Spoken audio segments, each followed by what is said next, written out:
important if we're keeping animals outdoors. There'll be a certain amount of fodder coming off these things. The black locust has a crude protein of about 22% and is very, very palatable with it. The willow, I don't know what the level of protein is in a willow leaf, but cattle love it and will graze it or browse it very readily. Pain killing properties, isn't there? Well, salicylic acid is good. I mean, you hear stories of animals self-medicating, and for sure, if they've got access to woodland or whatever, animals will, cows. Well, I mean, they were woodland animals in the first place. So I suppose you could say we're in a very artificial way creating some woodland for the cattle. It's sort of a very undense. That's a new word, isn't it? Undense woodland.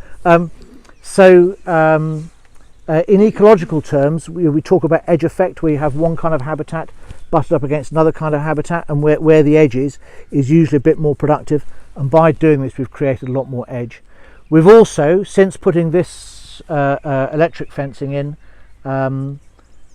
we've actually made a little investment in infrastructure, which is making it much more easy for Colin to move the cattle through this field.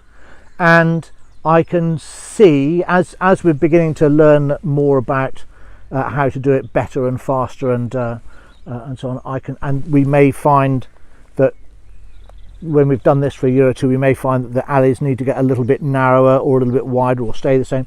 I think we would like to push this out across more of our grazing fields. I would not like to put it in that top field there where we were talking earlier, the long established grassland there, because I believe it will knacker the skylarks. I think once the trees are up 10 or 15 feet high, I think it'll be three-dimensional for them, and I think they'll stop, and they're under a lot of pressure all over the place. So I think while it works, I think or has got the potential to work, I think it's a good thing. But the skylarks, that would be a reason for me not to do it in a field if we have skylarks living there. The fencing is a bit of a palaver to put up, but once it's there for a good bit. And the great thing about it is when it's got 8,000 volts going through it, the cattle are not. And we can now, we've got these little rows of trees here, we can put in more expensive, sexier, more interesting trees. So for example, if we wanted to grow apples, we could put in some apple trees or nut trees, or any tree you can. Sorry? That sounds interesting. Yeah. So sort of watch this space really. This is very early days yet for this, and we don't know quite how it's going to pan out, but I think there's a lot of potential for this here. From a bureaucratic point of view, Chris, what do RPA think of all these tiny little parcels that you've got here now? Well, the density of trees is such that it's still considered to be pastureland. I have not had an official from the RPA say that, but it is in the literature. It's kind of okay. But yes, some over officious apparatchik may decide that that we've now created 9 fields where there was 1. I think if they view these as permanent boundaries, then you could argue, it's a temporary electric fence. Yes. But if they take the decision at the moment, these are permanent boundaries. Yeah. You might have to jump through those various. There may be all sorts of nausea to come. You could plead that when the trees are established, you're going to take up the electric fence. I think the direction of travel with ELMS is probably quite hopeful for this, but I don't want to wait until I'm nearly dead before we start trying it, because we've still got another 8 years before that becomes a reality. I mean, shit, imagine there's an emergency on.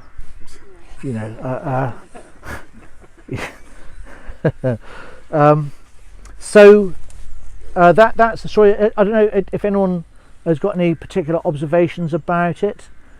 Any There's been many studies on the root spread from trees and what they're then taking out of the ground to remove nutrients from the grazing crop, and 30-metre strip.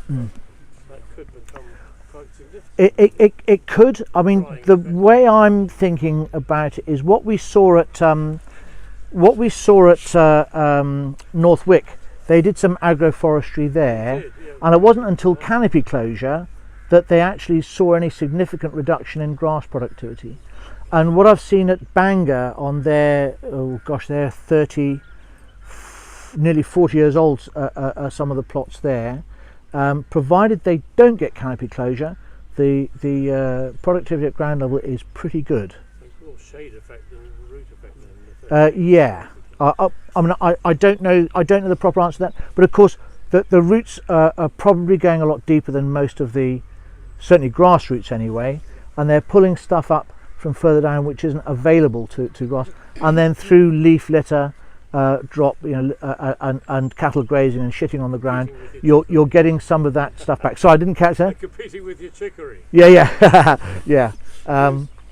So I'm it's this edge effect thing, where you get these sort of synergies between different habitat types and potentially a greater productivity. Chris, last year I noticed with the drought, in several fields with maize which have been planted in the spring, been ploughed and then planted up with maize, that as the season went on and the maize actually started to grow, by the hedgerows, especially where there's quite a lot of not necessarily trees but blackthorn and stuff up, you see the difference in the size of the maize as you, because they were getting more of the water probably. So you had this effect that because I was walking on one day thinking, hang on, one area is quite high and the next bit is quite low because you had the trees and shrubs next to it. So and that can happen. Yeah. Probably in a normal year, you probably wouldn't notice it, would you? What I've noticed. Like sunlight, don't it? Still shade in the trees. I don't think it's a shade. I think it's more to do with the water actually. I know there was some research in France where they've studied the root system as well, but this was in cultivated systems where there's completely different root structures in an agroforestry system where it was cultivated versus where it was in the uncultivated. So, they're going much deeper, they're going straight down. So they found that there wasn't so much competition where it was cultivated. So the tree adapted its root system because of the disturbance. Yeah. The late Martin Wolfe did a lot of work on this at Woodlands Farm, and I think that's kind of out there and available. And how many years was he doing his tree and wheat alleys? 30. So there'll be a lot of seasons worth of variations there. It's worth mentioning, we're very lucky in Devon to have the Agroforestry Trust. Yes. And Martin Crawford has done 30 years of research himself, and what he would be able to do is to offer the right cultivar, a particular tree, which will give you a crop in this part of the world, and that's what he's been working on. And you could gradually put a few walnuts or sweet chestnuts along there and get a benefit from that. Any reason for the orientation the way just because there's a few little steep bits. I think if we'd been really, really wanky about this, we'd have probably put them all along contours. But because you've got these little steep bits, it's very conducive to turning tractors upside down. And we kind of wanted it so we could still have mechanised operations while we can still get the diesel. The ends are all supposed to rake up a fault in between roads, so it can be treated as one field for mowing. Water retention. Yeah. I had a discussion with the people at Bangor who do agroforestry there, and said, is it better to orientate north, south, or east, west? And they said, quite honestly, it hardly makes any difference, because in the summer, in periods of high sunlight, the grass can't use it. They can only use a small proportion of it anyway. So if it's getting a bit of partial shading, it's not that big a deal. Did you use any dipped when you were establishing the trees? Any? No, no, Did I call them mycorrhiza? no, Like that? no, I didn't. I'm hoping that the black locust, which is a legume, is already equipped to do that. I don't know about the bacteria on a black locust, if that's the same as a bacteria you'd find on the root nodules of clover, but there's an awful lot of nitrogen fixing bacteria in the field here. So. Sorry, Chris, you shouldn't confuse mycorrhizal fungi with rhizobium. There might be Rhizobium is nitrogen fixing, which is a bacteria. Yes. But what Did I say fungus when I should have said bacteria? No, you said you're confusing rhizobium inoculation with what we find on legumes, as in nitrogen. Okay, all right. What Becky said Yeah, is sorry. about Yeah, no, you're quite right. Yeah, yeah. It's been a relatively new thing that the Forestry Commission have started recommending as well for up higher success rate in establishing trees. But if your hazel are local, then it's probably quite likely that the willow. Willow. Yeah.